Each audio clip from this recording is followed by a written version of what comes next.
Hey guys, welcome back to the Otter Creek in Rio Grande. I'm going to get started on a project this weekend that really is kind of overdue. You can see right here the 453 is currently high centered on the frog there, the first turnout coming into frying pan. So, if you've watched the channel for a while, you know that I built those turnouts quite a while ago. And the process by which I did that was, I would say, a little seedy. What I did is I took standard gauge templates from Fast Tracks, and I did my best to build the frogs on top of those templates and then use gauges to get the rest of the rails, because the standard gauge turnouts, obviously they're not the same size as a narrow gauge turnout. And long story short, this area is really not up to snuff for the railroad. They've worked, but I am probably guaranteed to get a derailment maybe every 10th time I come through here. It didn't used to be that bad, but it seems like it's getting worse. So I'm going to take the rest of the day today to fix this. So I thought I would go ahead and bring you guys along and kind of show you how I'm going to do it and how I'm going to do it differently from how I originally did it. Now, the first thing I'm going to need to do, besides getting the 453 and that train out of my way, is to lay down some paper and trace over the top of what the radiuses need to be. So there's nothing really wrong with the radiuses that those turnouts are at. I just need to make sure that the distance from rail to rail and the frogs and all of those things are much better than they are now. So that's what I'm going to do. And I also want to make sure, to the best of my ability, that I don't have to move the turnout motors. So I think I know how I'm going to do that. We're going to see how that works, and I'm going to get started. All right, the first thing I'm going to do, so I'm going to take my twist tie here, and you can see it's actually a left-hand turnout, but I'm just going to flip it over backwards so that it's now a right-hand turnout. And I'm going to put this right where the throwout bar currently is on this first turnout, and I'm going to align it where I'm right on top of the outside rail, the outside radius. And I can see that on this particular tie right here, that's pretty close to where the throwout bar is going to need to be for the second turnout. So I'm going to go ahead and mark that.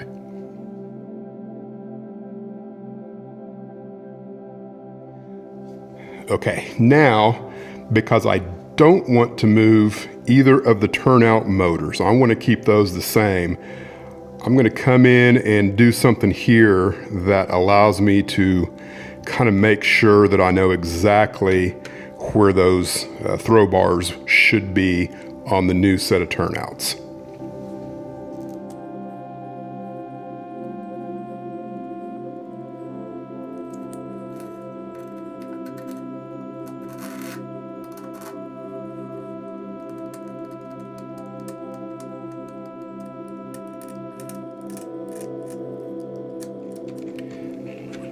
The idea here is to give me just enough indentation in the head of the rail that when I do my pencil rub, hopefully it will clearly show where I need to index the throwout bar.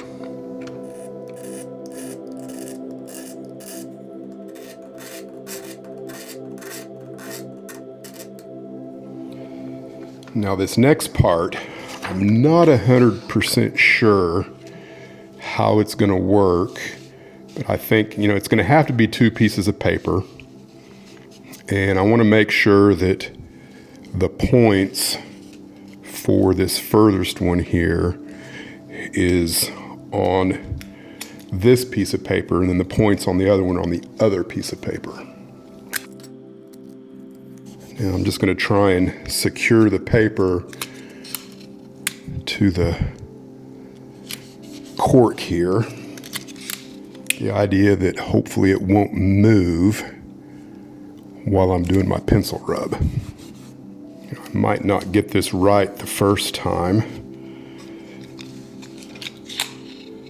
And, when it comes down to it, I might not be able to build this as one kind of continuous turnout, which is what I'm wanting to do. If I have to build them as two separate turnouts, oh well. It would be nice if I could build it as one, with the outside stock rails all kind of being one piece of rail. That's the goal.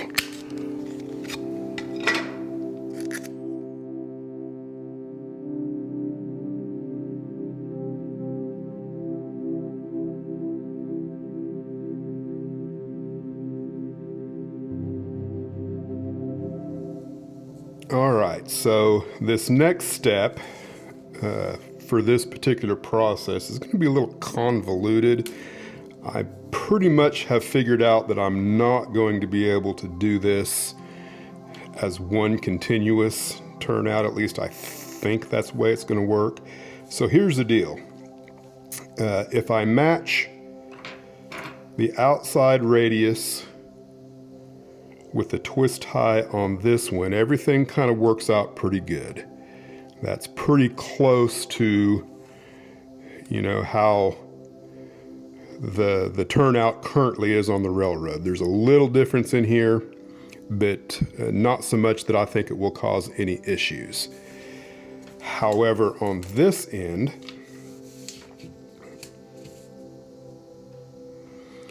if I match the outside radius, you can see here that my exiting radius on the diverging route is drastically different. And then if I bring it in here to match it, you can see the same thing. I've got a big issue there, which may or may not be part of the reason why I've been having problems there. So that's going to be the trick, is kind of figuring out how to do that. And I don't remember if this turnout, maybe I used a number 6 template for it and a number 8 for this one. Unfortunately, I only have a number 8 twist tie. So my thought right now is, if I extend all of these ties that will be the PCB tie out through here, then I should be able to maybe match this and that. It's just going to be a matter of kind of figuring out how to do it and having a template underneath to build on top of. So that's going to take a little thought, and I'll probably come back after I figure that out. And there's work calling, so probably another weekend wasted.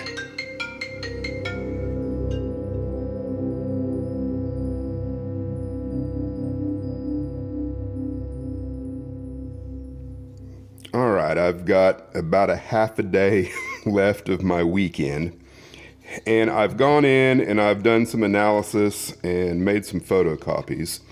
So this is the first turnout coming in, and then the diverging route goes to the Y. And you can see I've followed the radius that is currently on the layout right here. This is the same turnout, but I've matched the outside radius, and then you can kind of see right through here where the diverging route used to be. So I'm going to ignore this one and go with this one, because this turnout will work the best without a doubt if I build it as is on the template. The only concern I have is, I think, I'm kind of just eyeballing things out on the layout, but I think I've got enough real estate that I can continue the route here and and I might have to go, right now I think it's at a 22-inch radius. I think I can alter this a little bit, and I may even wait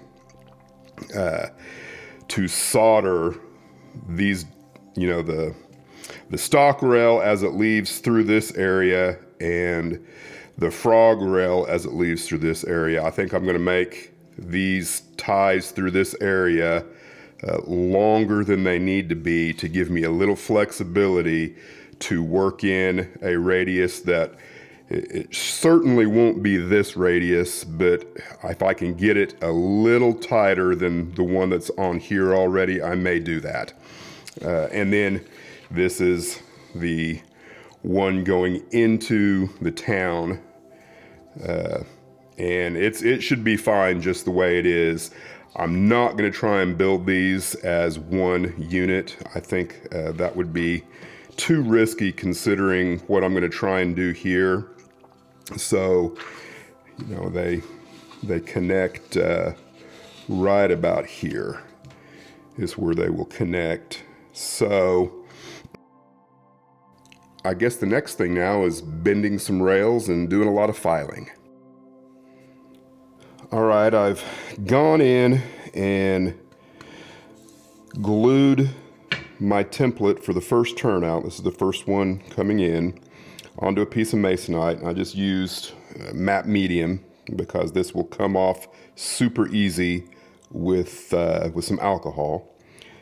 And I've done my best to try and match the radius of the rails.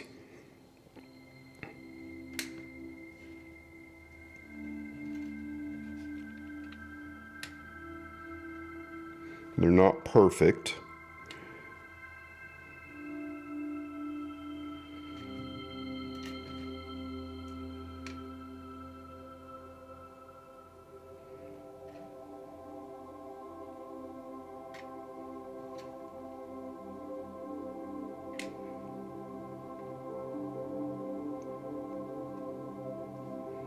But you can see that's kind of the next step, is to go in and figure out where I want my cross ties to be, my PCB ties, glue them to the paper, and file all of the rails. I've got the ties laid in, the frog soldered, and I'm just ready to now kind of start working in this area with the outside stock rail and gauging everything and getting everything laid in where it needs to go. Well, I got it all soldered up and ready to go, and it's definitely better than the one that's in there. I think there's a little too much distance between the frog and here where the wheel drops down just a little bit. I would rather that be a little smoother, but I think it's going to work just fine.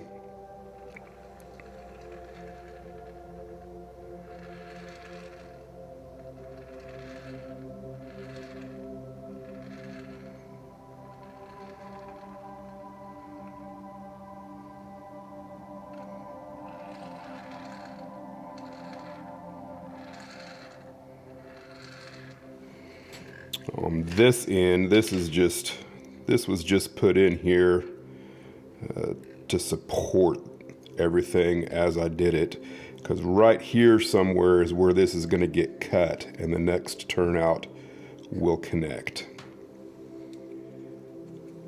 I've got all of the gaps cut in the PCB ties, and now I've just kind of saturated the whole thing with alcohol. Let it set for a minute or two.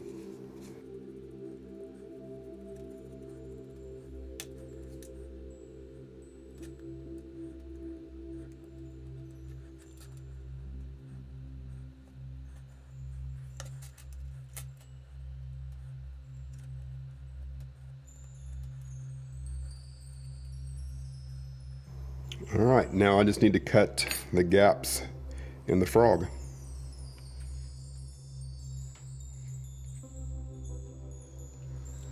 All right, I've got both of the turnouts complete, and everything looks good.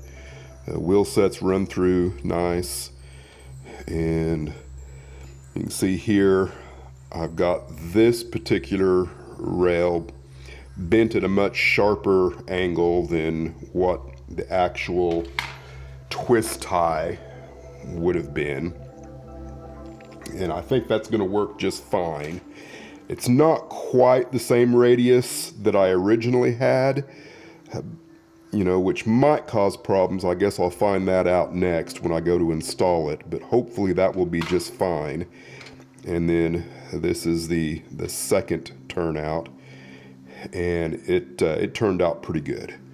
So now it's just a matter of cleaning these up. I have checked them for shorts and everything like that. Everything's good to go. They're gapped, and I've even gone in and added these jumpers so that the inside rails here coming out of the frog, those are electrified.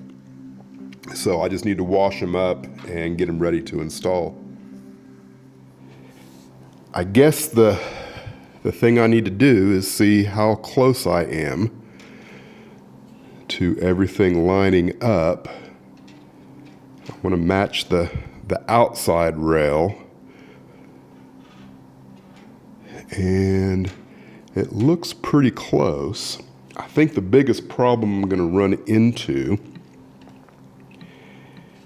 is where the turnout, the next throwout bar is on this other turnout, because it looks like I'm going to have to cut back past, I'm going to have to cut these rails back here somewhere in order for that to work, which I don't think will be that big of a deal, other than, I did do some soldering in here on these two that kind of did for nothing, but I think it's all going to work. I need to concentrate on getting this thing out right now.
It's installed, good, bad, or ugly. Now, this radius here definitely changed, and it's tighter than it was. I'm hoping that it's not less than an 18-inch radius. I guess, worst case scenario, if a K36 or a K37 can't navigate this, then, it just might mean that how I use the Y might change. But I won't know for sure until I test everything. So that's what I'm going to do next. In full disclosure, I have already done a little bit of testing and discovered some problems that needed to be taken care of.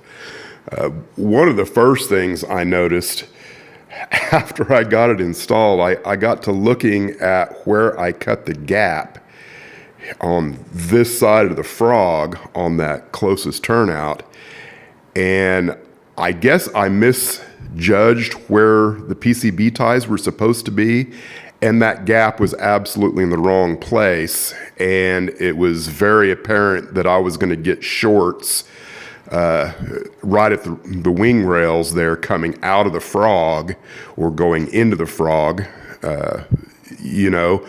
And sure enough, I went ahead and tested that, and that's absolutely what happened. So I had to pull it out, add a PCB tie, and re-gap it and resolder and do some things to make it work. And I think I'm good to go now.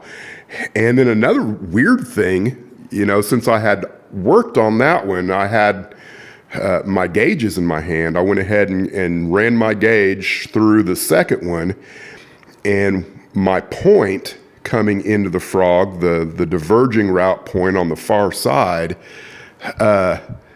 it was not engaged. And for the life of me, I can't figure out what happened there, because I used both the gauge, those kinds of gauges, and this gauge when I did that. And just a really weird thing. I was able to fix it really easily. I just went in with the soldering iron and moved some things a little bit and tweaked it here and there.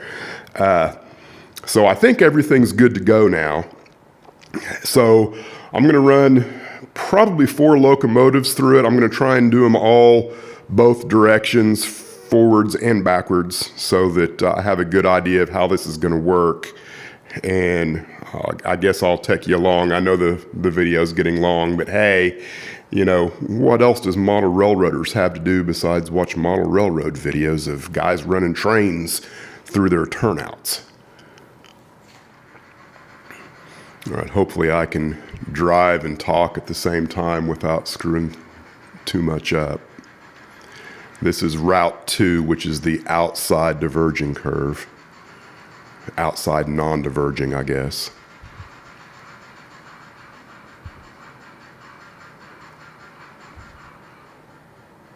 All right, now I'm going to take Route 2, which is not the Y, it's the diverging route on the far turnout.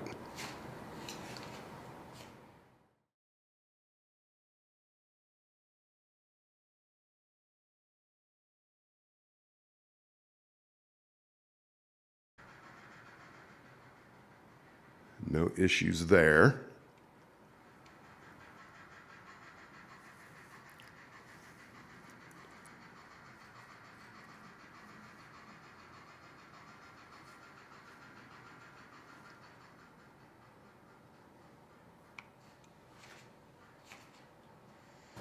Now we'll take the Y, which is what I call Route 5.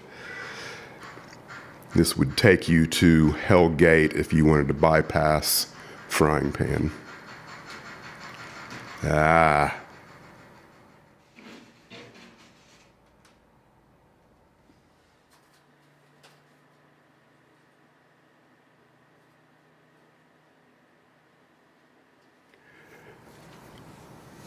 All right, what's going on is because I've got a pretty good little curve right there coming into the turnout.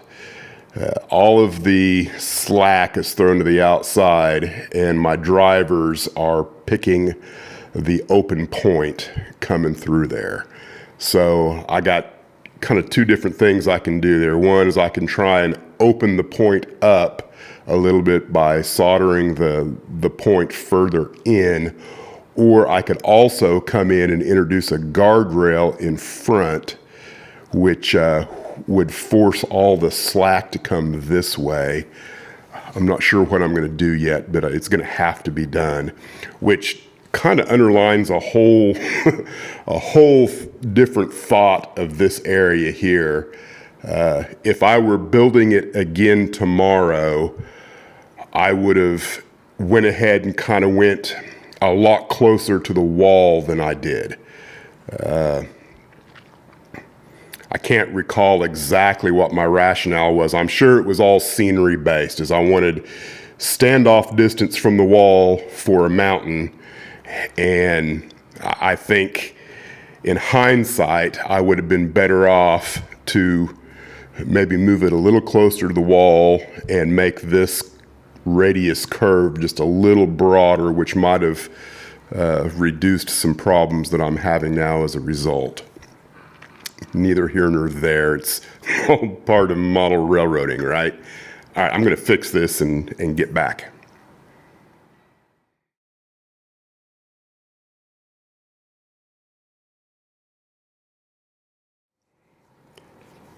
I went with the guardrail.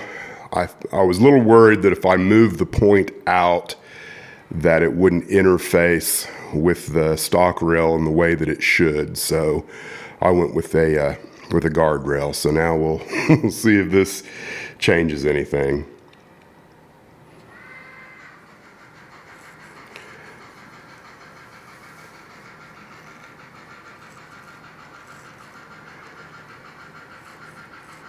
All right, that's the easy part. I'm going to drive down a little bit further, make sure I'm on a straight piece of track so that I'm kind of coming into it in a natural way.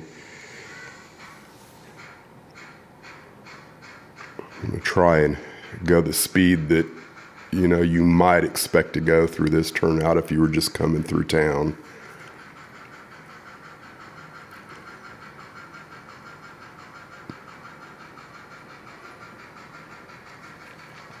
Okay, it looks like that problem solved. Now, I'm going to go ahead and back this all the way through the Y, and I will do the same thing again eventually with the train oriented the other direction. All right, this is Blackstone 453 K27.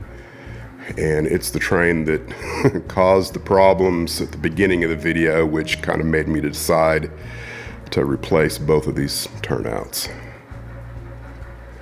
It's coming through Route 1.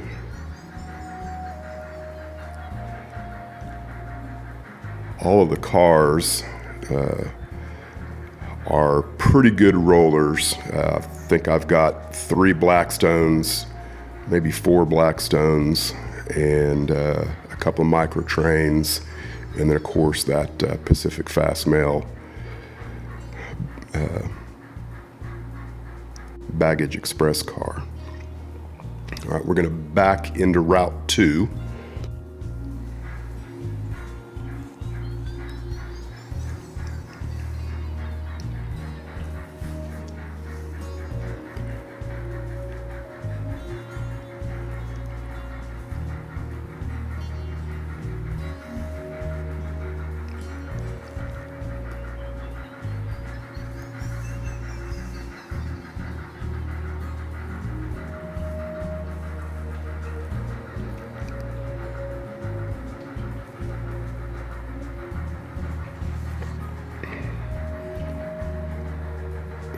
That's encouraging.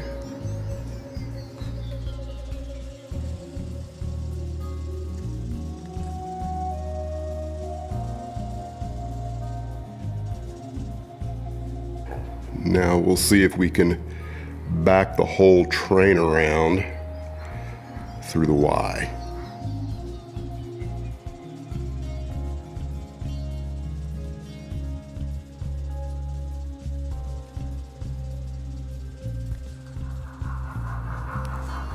This is a Fujiyama K36 number 482, and it's kind of a real test here. I don't have near the side-to-side play in the drivers on this locomotive as in the Blackstones.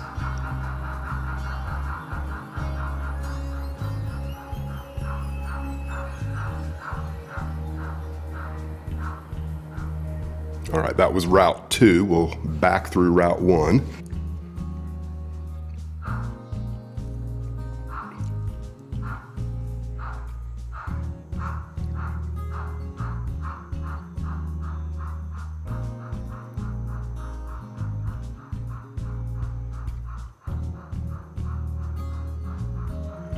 Generally speaking, this locomotive doesn't do well backing through turnouts.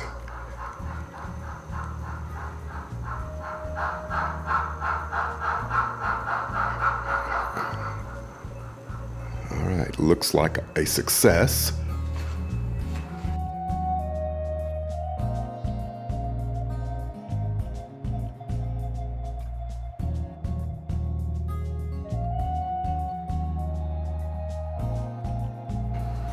All right, we will see if we can back through the Y. I am very doubtful that this will work. I'll be happy enough if we make it through the turnout, but the Y itself, track work is just not good because I had to change, and so it's not a constant radius.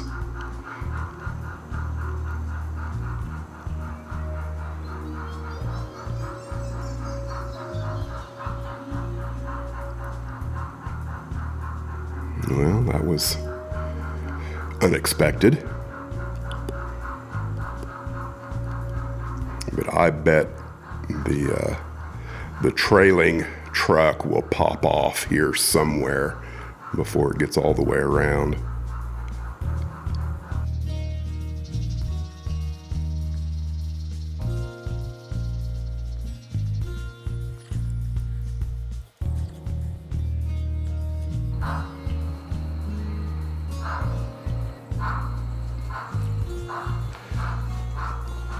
I'm amazed it made it all the way through without derailing.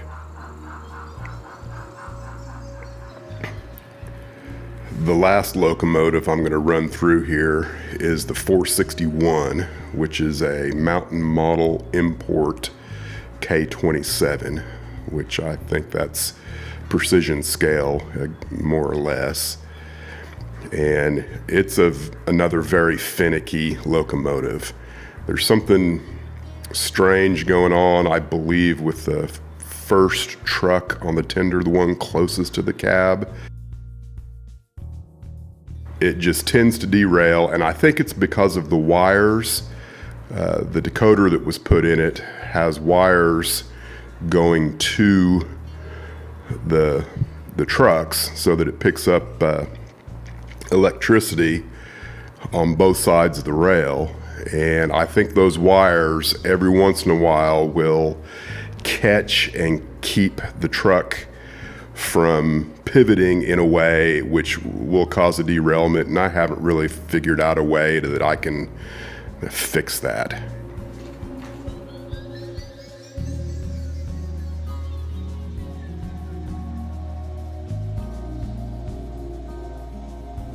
That was pretty good.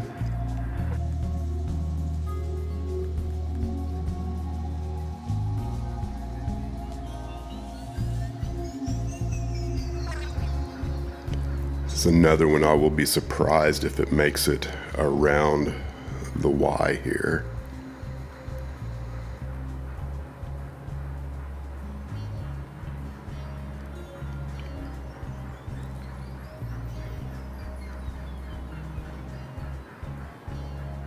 Very promising though, because this is one I could count on derailing through those two turnouts, the ones that I took out. So definitely made some improvements.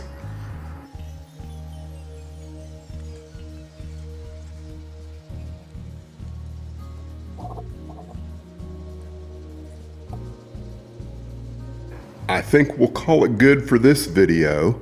Hopefully you got something out of this. If you're already building turnouts with fast tracks fixtures, then this is another method that you can make use of if you don't have a fixture or if a template isn't available for the situation that you're working with.